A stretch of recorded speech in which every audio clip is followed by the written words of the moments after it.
Threats against a congressman's family? Ignored. But political investigations?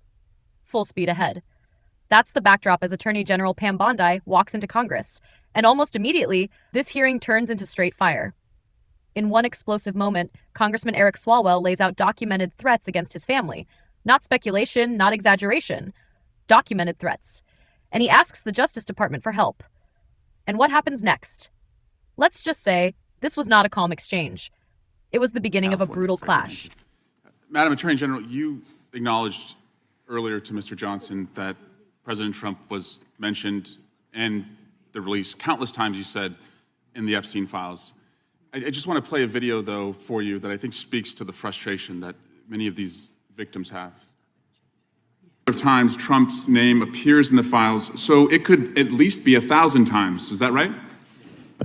The number is a total misleading factor. We have not released anyone's name in the Epstein files that has not been credible. Director, could it at least be 1,000 times? We have released every piece of legally permissible information. Okay, you can characterize the numbers however you want it. Claiming my time, Director. It sounds like if you don't know the number, it could at least be 1,000 times. It's not. It's not. Is it at least 500 times? No. Is it at least 100 times? No. Then what's the number? I don't know the number. I understand why the victims are frustrated, and the Attorney General acknowledged what Mr. Patel would not acknowledge, that it was way more than 1,000 times. But I want to move, Madam Attorney General, to weaponization of government. And yesterday it was reported that 6 members of Congress had indictments sought against him, and they were not returned by a grand jury. My colleagues have spoken about their frustration of being in subpoenas and having cell phone records combed through. Well, in 2017 and 2018, Adam Schiff and I had our cell phone records and email records combed through, not by you, but a different Department of Justice under the president. It was in retaliation for our role in the Russia interference campaign. An Inspector General report would find this improper and that the predicate for it was absurd. In 2020, after sitting on 2 committees that were a part of the president's first impeachment, an FBI agent leaked my cooperation in a national security case where my campaign was targeted. The president's FBI senior leadership authorized 2 statements to the press that said I was never suspected of wrongdoing and only helped the investigation. But that didn't stop the death threats or my GOP colleagues from referring me to an ethics investigation where Kevin McCarthy's chairman on the ethics committee would find the same thing as the FBI. Our current FBI director would then write a book called Government Gangsters and identify a long list of enemies. About a quarter of them have been either investigated or indicted. He listed me at the very top, along with Adam Schiff, and during that same testimony, refused to recuse himself when asked if he would recuse if any case came across his desk involving me or people on that list. Since that testimony, his department has put me under investigation with Senator Schiff for the nonsense mortgage fraud cases that we've seen. I get it. This is what the president does. I've priced it in. We have a bingo card at home that my kids have made of what will come next. I expected that the president would come after his enemies. But what I want to talk to you next is serious, and I did not expect this would happen, and I'd like your help on it. The president has inspired death threats against me and many sitting up here with me. In June 2025, an individual left 11 voicemails at my district office. On the voicemails, they said, "Get the message to him. I'm going to hunt him down, that motherfucker, and toss his ass over the Golden Gate Bridge by my fucking self." Donald Trump's Department of Justice in the Northern District of California declined to prosecute. On May 14, 2025, on Twitter, responding to something I posted, an individual said, "No, it wasn't Eric, and now I'm going to kill you." The Department of Justice from the Southern District of Texas declined to prosecute. May through December of 2025, we received messages at my office that said, "I hope somebody shoots you and your children and your wife in the head. Pew, pew, motherfucker, pew, pew." I would stay indoors as much as possible, and my children, unfortunately, have to do that. The Department of Justice has not charged this individual and cited that he's a prolific caller and has health conditions, although what we have found in our own investigation and his voicemails is that he has said he will employ others to do this. The president can come after me. It's fine. I'm in the arena. So are these folks. But we never expected that the Department of Justice would not seek to prosecute and investigate those who are making threats against us. And that would include those on that side of the aisle. And I'm just asking for your help to protect life because life is at risk with the environment we're in right now? Congressman, I completely agree with you. I know about several of those personally involving you. I believe one has been charged publicly, and there's something I would be happy to talk to you about off camera, but I can assure you that they are very serious. They are being looked into, and I can give you more details on those. None of you should be threatened, ever. None of your children should be threatened. None of your families should be threatened. And I will work with, you can come into my office any day. I will work with all of you on both sides of the aisle if you are ever threatened. And I'll gladly talk to you after this hearing about your cases. But I can tell you some of them are very active. Appreciate that. Now yield back. Gentleman yields back, and we're sorry for what the gentleman and his family have had to go through. We appreciate what the Attorney General said, and I think some of the things that the gentleman from California related, we can all relate to, and it's unfortunate, it's wrong, as the Attorney General said, and we appreciate the help we get from the Justice Department. With that, we will now recognize the What you just heard wasn't political spin. It was basically a charge sheet.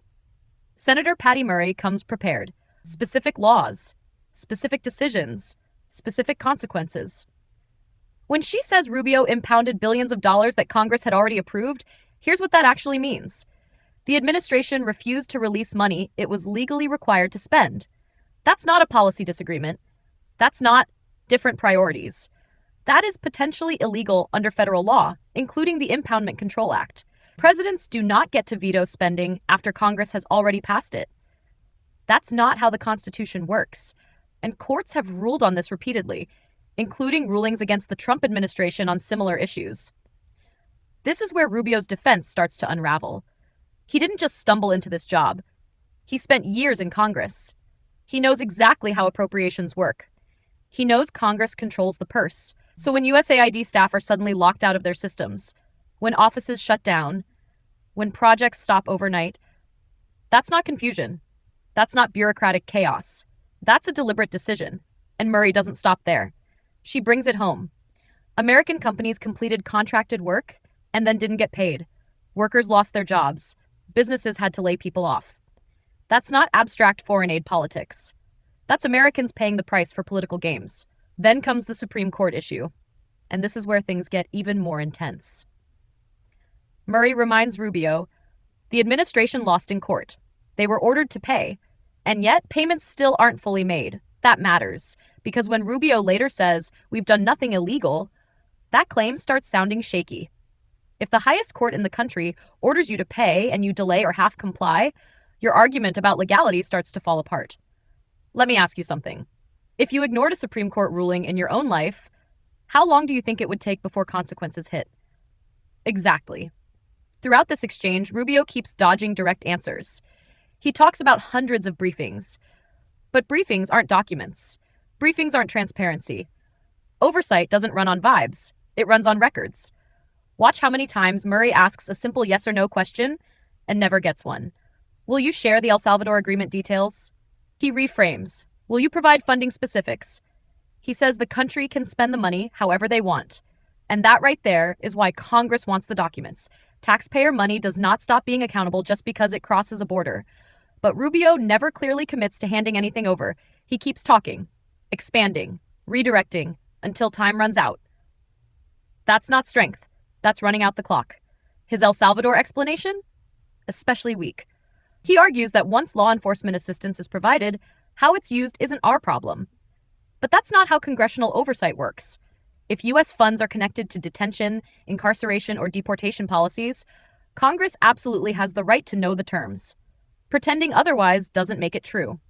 And notice how defensive things get when Murray presses harder. The energy shifts. The tension rises. It's not quite a shouting match, but it's close. Because if everything were clean and lawful, the documents would shut this down immediately. Instead, he avoids them. Then the conversation turns to the State Department reorganization. Hundreds of offices eliminated, layoffs proposed, programs cut. Murray asks, which offices? Why those offices? Based on what analysis? Rubio doesn't give clear answers. He shifts responsibility to OMB. And that's another red flag. Leadership means owning your decisions. If you believe in your plan, you explain it clearly. You don't pass the buck. When the person in charge can't clearly articulate the strategy, that's a problem. So here's the bigger question for you watching this. Why does Marco Rubio keep asking for trust instead of providing proof? Why does transparency sound like something he's negotiating instead of something he owes? Because here's the reality. This is how power gets stretched in real life. Not always through dramatic scandals, but through delay, deflection, stonewalling. Rubio didn't win this exchange. He survived it. He avoided direct answers, let the clock save him, and walked out without fully committing to disclosure. And when a cabinet secretary treats Congress like an inconvenience instead of a co-equal branch of government, that should concern everyone, no matter which party you support. If you're tired of the dodges, the deflections, and the trust us routine, you already know what to do. Hit like, drop your thoughts in the comments, and subscribe right now. We're not letting this slide. There's more coming. Thanks for watching. Stay sharp, stay informed, and I'll see you in the next one.